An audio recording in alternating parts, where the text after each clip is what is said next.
Welcome, bloodsuckers, to Be Kind to Your Neighbors, a narrative horror podcast set in the world of Vampire: The Requiem.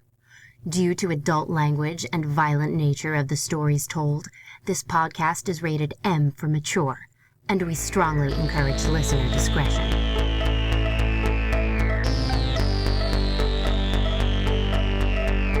Episode 4, Faustian Cover-Up.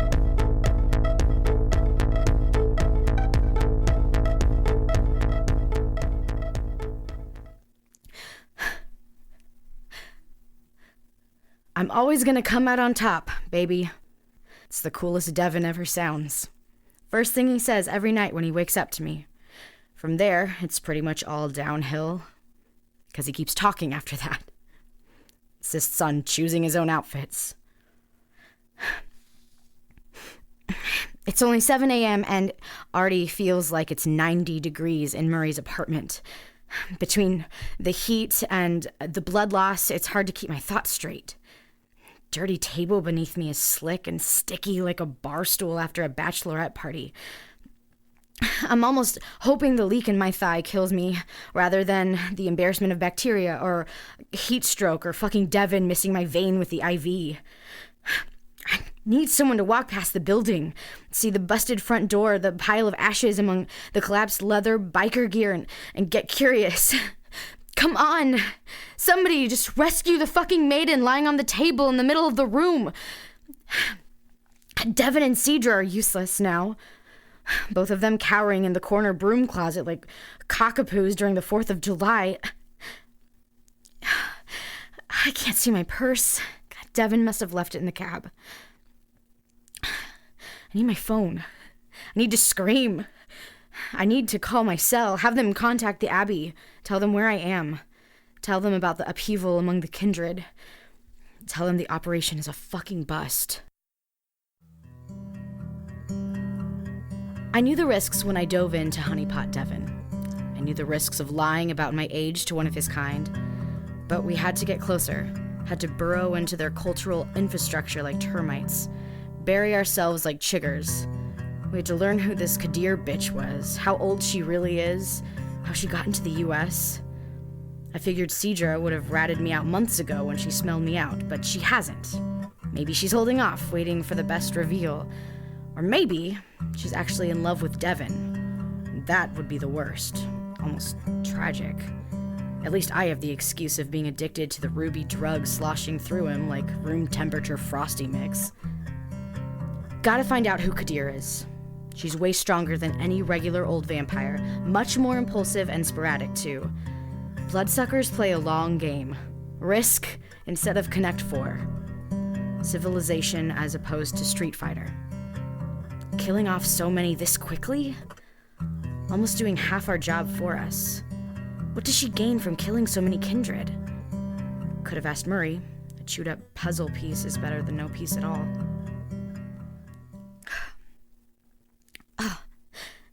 I think I'm too dehydrated to cry.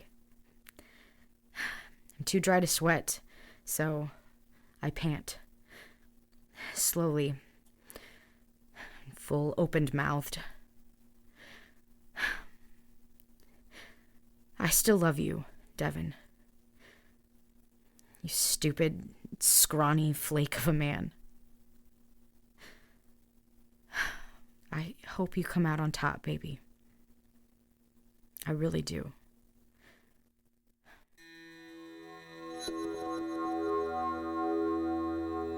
If I open the door fast enough, I can see if Devon's ghoul is still breathing, and I can reassure him. But the burn from the sun might melt my eyes and seal my lips shut like a blowtorch. I've watched it happen once to a shadow who crossed my sire. Devon is looking into his phone groggily, trying to call any mortal on the line, trying to summon another Uber driver. I curl around him. The weight of the heat and the sun are too much to bear. If only I could tell him how happy I am to be this close to him. To have and to hold. Cover him for a change. Protect him for a change. So happy that everything worked.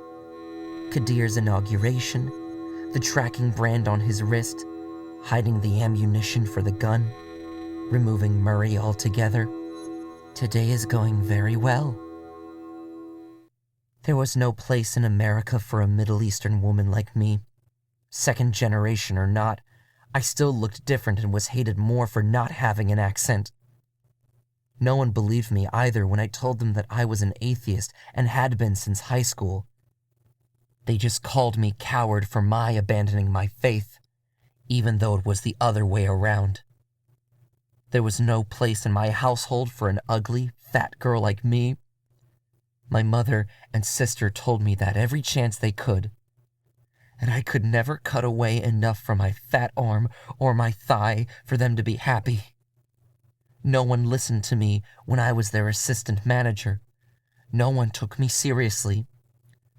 I got slut-shamed from rumor alone, prude-shamed when I proved them wrong. No one cared. No one living, at least. The whispers, they did not judge me, but they tried me and gave me permission to sentence those close to me, and they did the execution. By the time the spirits were done with my sister, her hair was turning white. I begged my sire to raise my mother and sister as revenants, mindless, walking corpses, just so I could strike them again with the crowbar. The circle welcomed me with open arms and smiles. I do not mind being ugly. I had always believed that I was before. I do not mind being dead, for I always was to the opposite sex. I do not mind pledging to the Crone mother of all monsters, for I already was a grand monster to behold. Murray and Devon were gaining in popularity because they were stern but welcoming to so many. It was Devon who saw me, lurking in an alley, my fangs and claws out. He opened his car, patted the seat, and just said, "You coming or what, sunshine?" His voice, with the right education, will be a great gift to the Crone. He wants to save me, but I will save him, and he will be useful. But only if we survive until sunset. If I crawl beneath the boarded-up windows, I could reach the doorframe and cloak it from notice, but then Devon would be suspicious. Please, nobody walk past the building, see the broken door and the ash pile of melted gangrel. Please, people, be stupid and selfish and uncurious. Do not surprise me. Soon as the street goes gray with twilight, I kick open the closet and race for the back door. Don't think Murray's gonna be using the place anytime soon. No time to be nice to the upstairs neighbors either. Meth heads upstairs tying their dog out back. 5 minutes later, and I feel as fresh as an edible arrangement. Looks on their website. Back inside his apartment, I suddenly realize Steph's body is gone. I check my phone. No one responded. Is she even still alive? Still in the city? Where's her phone? I look to Cedra, who lingers over the table. She practically skitters away when I make eye contact. I shove the bony stub of a slowly regrowing hand through Murray's fridge. After giving my beast the microphone for his solo, I feel better, but not by much. I lost Stephanie, and I failed her. I hold my face. I want to cry. I compromise by shoving some kitchen knives, handle first, into the bony patches of my new hand. Heel over the intrusions, come out with built-in punching daggers. Someone's gonna pay tonight, and I'm in no mood to offer an easy pass. Cedra, I say, you're a crony, right? Last night was just your team pitching for home field advantage. Like, I know you're with them, but are you more with them or more with me?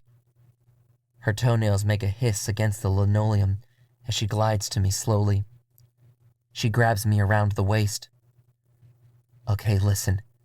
I know your team is taking over the city, so if you want to stay for homecoming, that's fine. I won't stand in no one's way. Not anymore. but I'm skipping town the moment I find Steph. I feel her nod against my chest. Okay, thanks. I'm gonna need your help finding her. So where the hell do we even start? You might begin with flushing, says a voice in my head. Cedra must have heard it too, because she snaps up and stands with her back to mine. The room gets cold. The room becomes still. I've seen ghosts before, but this is like a walk-in freezer suddenly growing teeth and constricting around your neck. The color of the streetlight shifts to a deep shade of indigo, and every hair on my body stands at attention. A mass of blackness seeps into the apartment. It adds to the darkness on the floor, and suddenly I can't see my feet no more, nor the walls of the kitchen. Cedra flat out hisses the word Strix like a cat. The darkness fills the space, but coagulates into a twitching form on the counter. Dim, yellow eyes emerge and set their gaze on us. Now, I've been violated by the Ventru stare often enough, but these eyes are like a goddamn serrated corkscrew. Okay, I'll bite. Who the hell are you? I ask. We never name ourselves, but for tonight, in concert we may work, says the voice. And it's weird because it's coming from everywhere, like a whisper that starts in your ear. Don't listen to it, Cedra says. They're immortal, unkillable, and feed on vitae. They only show up to kill vampires. Shit, I consider. Then let's hear it out. Barracudas don't side with sharks. I don't know if you've sounded roll call in the last 24 hours, but Smokey the Owl here sounds like the exact kind of wacko we need. I wait, and the thing continues whispering dark nothings into my ears. The ancient laying waste to your city is old, yes, but her control of the shadows is stolen. She possesses something older than she, a cloak from a city that was dust before Babylon rose. With it, she binds the Strix to her will, and they follow her commands. Wicked. So the witch has her own army of flying monkeys, I say. You don't seem to be under her control. Not at this distance from the cloak. Which is in Flushing. Way out east? Yeah, not bad. That neighborhood's harder to navigate than Boston. Dilapidated mansions, Chinatown, practically fortified with all the construction detours. Yeah, she could hide a whole army if she needed. Her people have definitely been planning this takeover for a while. So what do you want from us? To walk right back into the trap we barely escaped from last night? The yellow eyes narrow. We are apt in the art of possession. If you lend me a body, something strong and fast, I could get close enough to destroy the cloak without succumbing to its influences. Once the Strix are free, You'll most likely kill all of us in a black vortex of vengeance. That's what I'd want to do. I'm not sure how to describe it, but the Strix blinks. And this has nothing to do with Carthians or cronies, I continue. It's a simple matter of freedom. Now, you guys may be the embodiment of evil or whatever, I say, to Cidra's emphatic nodding. But so is slavery. I pause. I mean, when I'm not using it to steal bodily fluids from unsuspecting clubgoers. But any other situation, slavery is the worst. Still, I don't move or go anywhere until I know where Stephanie is. Cedra suddenly takes my hand and bites my thumb.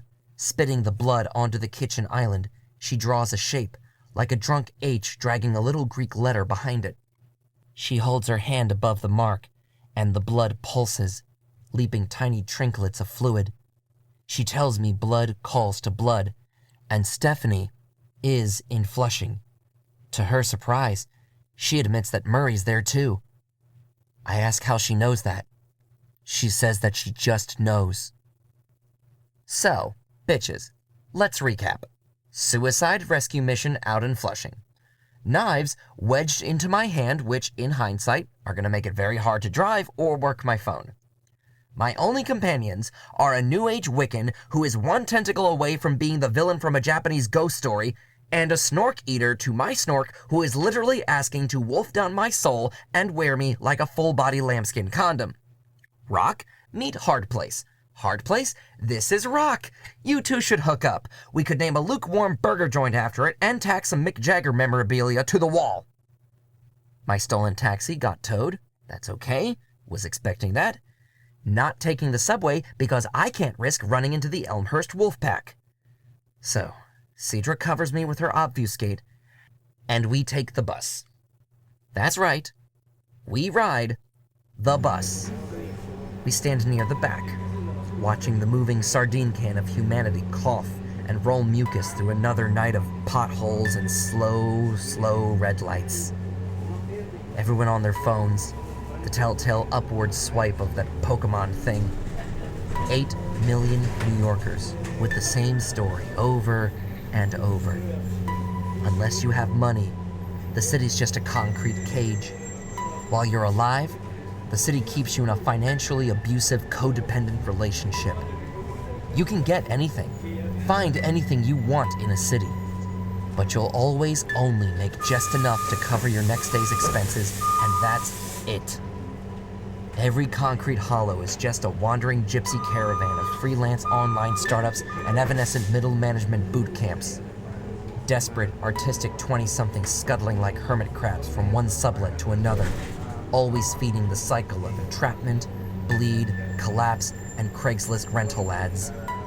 Each of them pooling their own ore, pretending that the rhythmic drumming is their workout mixtape, pretending that the chain around their ankles is fashionable, pretending that the low ceiling makes the bench feel homely.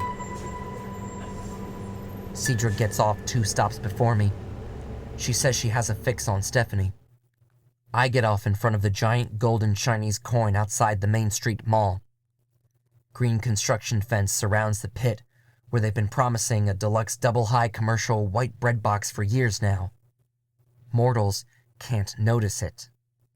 I've been to the pit enough times, but I've never sensed it so packed before. I guess Kadir came through on her promise of settling disputes the old-fashioned way. Brutally. The pit was dug a few years ago, and it's just that. We normally only use it as punishment for captured hunters, or drugged-out wolves, or only once a month at most, but never for kindred. We're far too civilized and humane for that. Pile of steel beams around the sides serving as makeshift stadium seating. Spotlight attached to a crane to illuminate the main events. Suspended barrels with multiple dispenser hoses dangling above the kindred viewers, and I can promise you there ain't no bourbon in those barrels. Bourbon doesn't cry or scream. Time to be stupid. Time to go hyper. I walk through the front fucking door, and several spectators double take when I walk down the muddy steps toward the lowest level. I wink and I wave. The only kindred subject to a blood hunt to turn himself in since... I can't recall a bastard stupid enough to do that, actually. In fact, I don't think this is a good idea at all. The Neil Gaiman cosplayer I recognized from last night who was translating for Kadir. She sees me from the announcer's podium, and she points like the goddamn children of the corn, and I'm sucker punched and tossed down into the pit. I hit the mud hard. There's a foreman's trailer, half covered by dirt from a man-made landslide, so only the front steps and the front door are visible to the pit level. And of all people, Murray is shoved out the door and tossed down to join me. Once he gets to his feet, he backhands me across the side of the head. He seems pretty happy to see me, considering I basically left him for final death last night. Good old Murray, never one to hold a grudge. So, He asks. how's your night going? I shrug. You were hoping that I had a plan, weren't you? I nod. Well, shit. Chick from the announcer's podium gives the old razzle-dazzle and motions to the plywood doors beneath her. They lurch forward in a hollow thump as something big slams against the other side. Okay, Murray says as he picks up some steel cable from the ground. let's see if we can go 3 for 3. Be Kind to Your Neighbors is part of the Chroniclers of Darkness, It is written by Uncle Yo and produced by Jimmy Lin. Original music produced by Jimmy Lin. Excerpts from the album Hexed used with permission from Anders Manga. Special thanks, as always, to White Wolf Publishing and Onyx Path Publishing for giving us a whole new world of darkness in which to manifest. Comments, questions, blood dolls for rent? Leave a like, repost, or bloody handprint from the last intern we sent to the Lancea Sanctum on our Facebook page at facebook.com/UncleYo. This podcast is supported by patrons like you at patreon.com/UncleYo. Game on, include everyone, and remember that death is damned near optional.